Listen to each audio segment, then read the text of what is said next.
Hey, Rookie Rooksters, and anyone who might be checking out my channel, I appreciate it. Thank you very much. Rookie Van Expediting here, where we tell you about all things involving getting into one of these van driving jobs and what you can expect.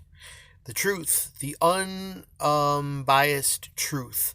So, a lot of times I'm negative, and I try to be positive where I can to just simply show you what's up. Today, more negativity, as usual on my channel. Can't really see me because I'm trying to block out the light from some light shining in my eyes. I'm parked in a somewhat favorable spot here in a Walmart. Um, for the last few days, I had a pretty good spot. I felt in between a laundromat. Which had a 24-hour laundromat, which had a nice parking lot on the side, which was a little quieter than here at Walmart, a little less trafficked. The problem was this morning I had somebody outside the van and they were making contact with the van. I was some kind of homeless person. I got outside to ask the person what the hell was going on, and they seemed to be well spoken and weren't out to be causing any trouble. But there was just some. They were out to be mischievous if no one was around, so it wasn't a good situation. And they were a homeless person, so I didn't want to cause a big trouble. And I'm not from here. I don't know the people, so you know, just didn't get any, didn't make the situation escalate or anything, and uh, was on with my day. But it was just unusual, and I'd been sitting there now, camping out there for the last 3 nights, and it's just getting a little unusual. So I got the hell out of there. One thing about the place was there was it was at least there was a bathroom available, and it wasn't a truck stop bathroom, so there was a little less polluted. But I did see that the homeless person went and used that bathroom, so I wasn't too keen on continuing use there. It had been cleaned most days, but there was one day where it was a little less than favorable, so I'm just out of there. Um, and it just got pretty boring there. I'm here in a small, tiny, tiny town in Texas, which is bigger than where I delivered was basically no man's land. It was the tiniest. It was like a little outpost of 700 people called Rankin, Texas, and it had nothing there. There was literally nothing there except a one neighborhood of shanty shacks. So um, I moved over to the closest available town, which set me up to still be available to the area, and that was Fort Stockton, Texas, which still is missing a couple of amenities like a Planet Fitness. I would really like to. This is wearing on me the fact that I've been here for 3 or 4 days now and haven't had a uh, decent place to take a shower.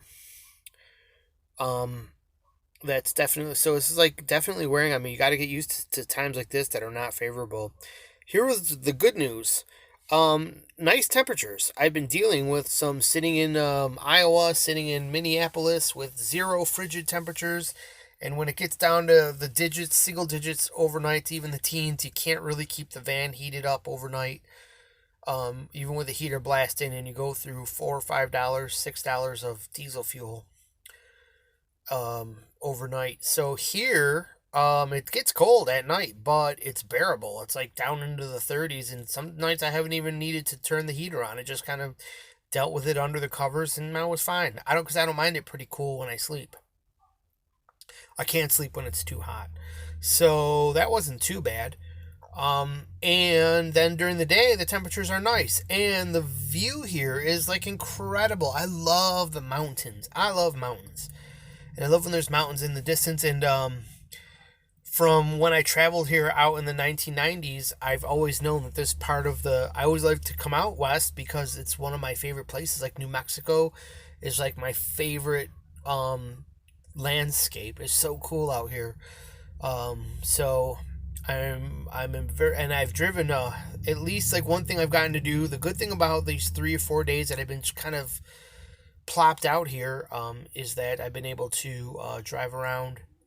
I drove around each direction outside of town. One day I went down one route. One day I went down, it was 385. The other day I went down the 285 or something like that. And as you go outside of town, you get around there's these huge mesas. And I tried to drive up to them, but everything is surrounded by an oil field here. Like every inch of land is bought up by oil tycoons, so it's all blocked up and you can't get to it. So you can't go drive up near the mesas. And I suppose everybody would have already, and so they got to keep a handle on that, because it seems like anything that can get ruined around here will get ruined unless there's like some kind of handle on it. So so that was that. I drove around though, like down some of the routes until it got out into some mountain areas, and man, the view is just spectacular.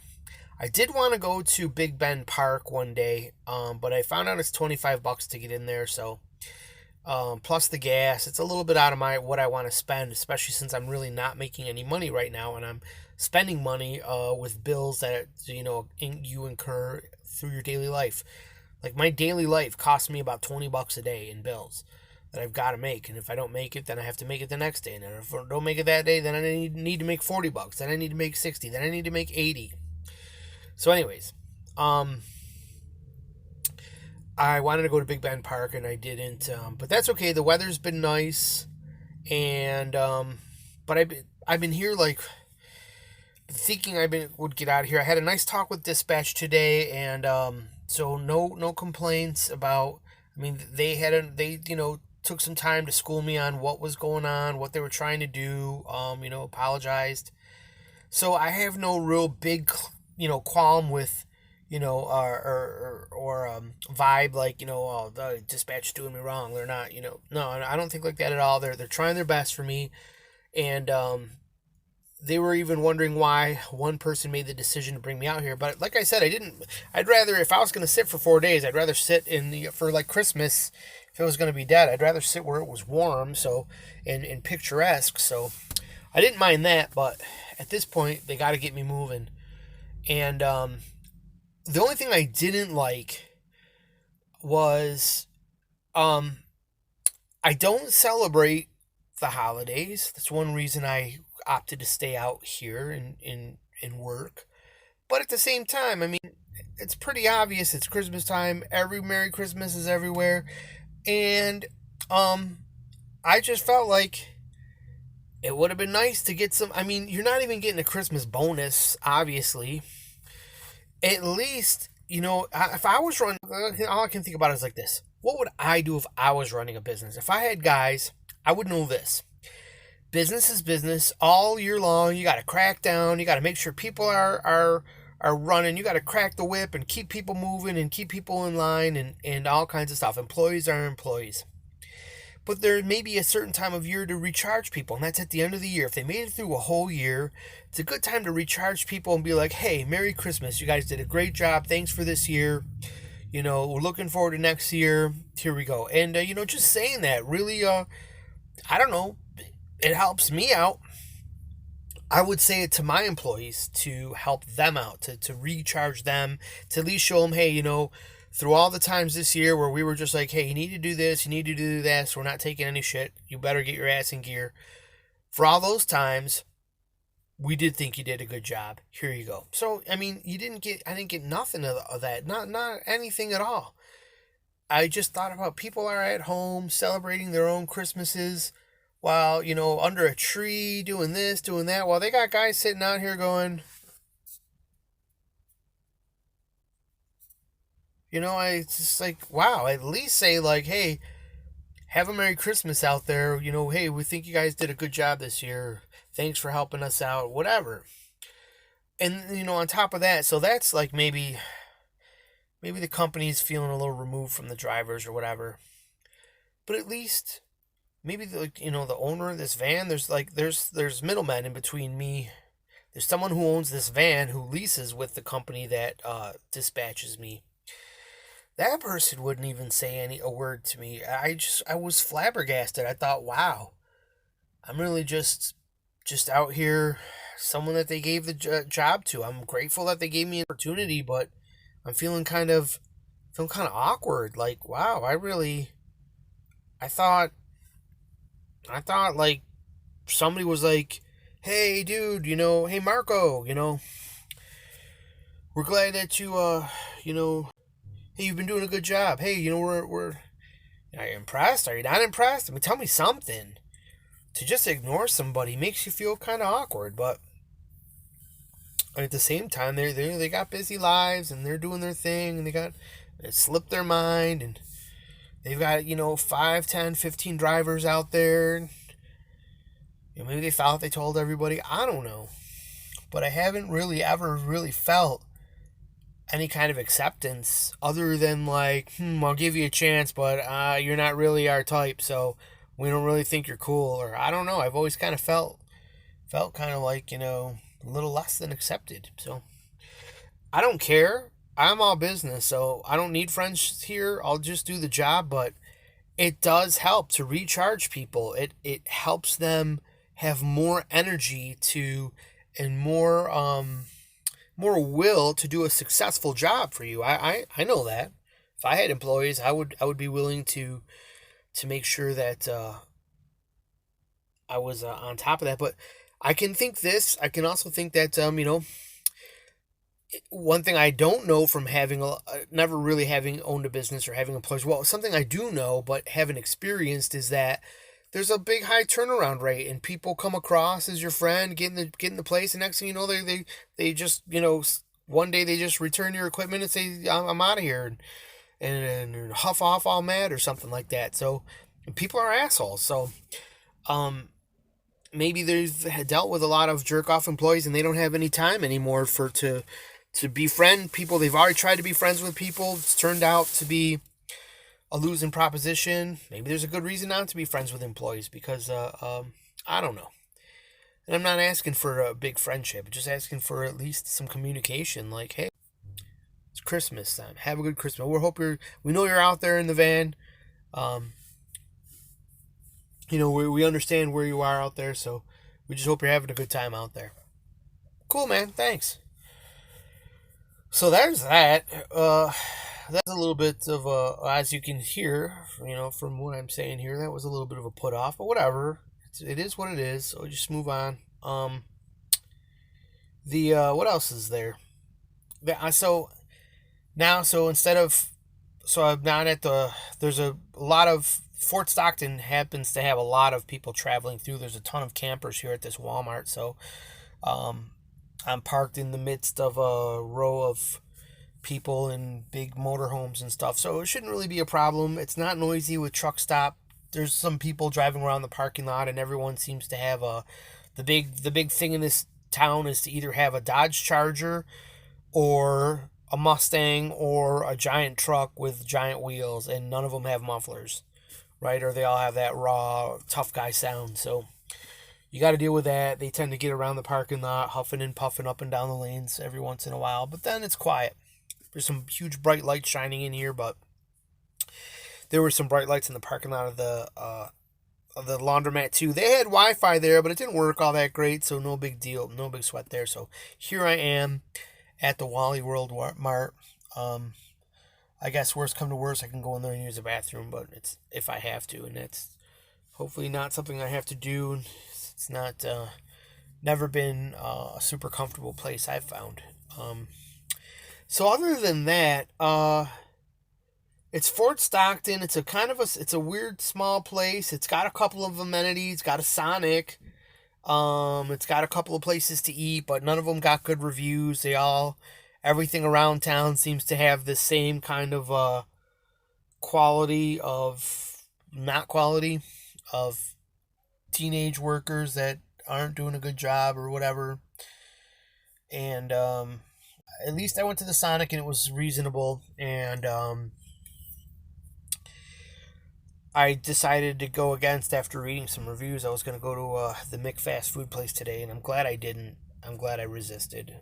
I suddenly had an idea that I wanted something from there, and that was a waste. I'm glad I didn't go. And so spent my money because I got food in the fridge here. It just didn't have that high energy appeal. And I think also what happens is out here on the road, it's like right now, it's like you get so bored out here, and you want some kind of dopamine kick, and the only thing that gives you a dopamine kick out here is eating food. And that's why you in like this junk food kind of craving that kind of food, not eating your healthy food. So that I think is the reason why why the fast food becomes more appealing to and is a problem. Junk food eating is a problem for truck drivers and over the road drivers because of that lack of any type of stimulation or dopamine. Um, so, and it's so minuscule. You have to eat a ton of that crap just to keep that little happy feeling happening. But then you're full, then you're over full, and or you just want to spend more money than you need to. So that's happening because I'm just getting bored here. Like today, I waited for at least today I thought that at the end of the conversation was, yeah, you'll probably be getting out of there today. It was the same thing. You're either going to go to this end of Texas or that end of Texas, so kind of stay where you are, which means no Planet Fitness. I would love to just be like, hey, listen, we're probably going to get you out of Laredo, go to Laredo, or we're going to get you out of El Paso, go to El Paso. There was even something to go to Los Indos, which would get me out of here, but I don't know if they noticed, that's an 8-hour drive. That's 500 miles away from here. Texas is huge. So that's probably a no-go in my book, unless I'm going to get paid some boo miles to get out there. So they think they have something coming out of El Paso, but they didn't know for sure. Or Del Rio. So the thing is, stay where you are. I can go to Odessa, but that's about 70 miles away, and that's anything over 50 miles is kind of like too far for me to drive, putting me a little bit too far out of the way. So, and that would make me a little farther from El Paso, so that's a no-go. I want to be able to get to El Paso in like 2 hours. If they need me to jump and fly there, they should be able to. They said they had something there with 100 miles of deadhead miles involved, so I'd be able to get out there. So, anyways, let me cut this video down. It's already been 17 minutes of stuff no one cares about. So, that's it. You just gotta get ready to be bored here. It's been 4 days, and I've been sitting out here 4 days and days and days and days. Here comes a big old motorhome. I don't think he can fit where he needs to go. So, big old motorhome. An old guy towing his car on all fours. Interesting. Wonder how that wears out the tires. I noticed that as he turned, the tires didn't turn. They just stayed straight. Well, my light's shutting off in here, and that means the battery's trying to save itself. So I better get going here. So yeah, you sit around for days and days sometimes, and you got to get used to that and not complain about it. But now I slept during the day. I guess the point was earlier that I slept during the day because of what they had told me that they might, and I was feeling a little bit groggy in the head, so I laid down for a while. And all I ended up doing was missing the really nice weather that was out. I could have taken a nice walk. And now I'm up, and I don't feel like I can go to sleep. So I don't know what I'm going to do. I'm bored as hell, sitting in a Walmart parking lot, doing nothing, making 20-minute videos about nothing. So that's my story. I'm probably going to play my guitar a little bit, and then I already did that, and I'm feeling kind of bored with it, but I might pick it up. I don't know. Practice is good, right? So thank you for watching. Let me know in the comments if you think I should continue this channel or if it's just boring nonsense. Maybe it's time to move on with my revealing tales here on the road in a van. All right, enjoy.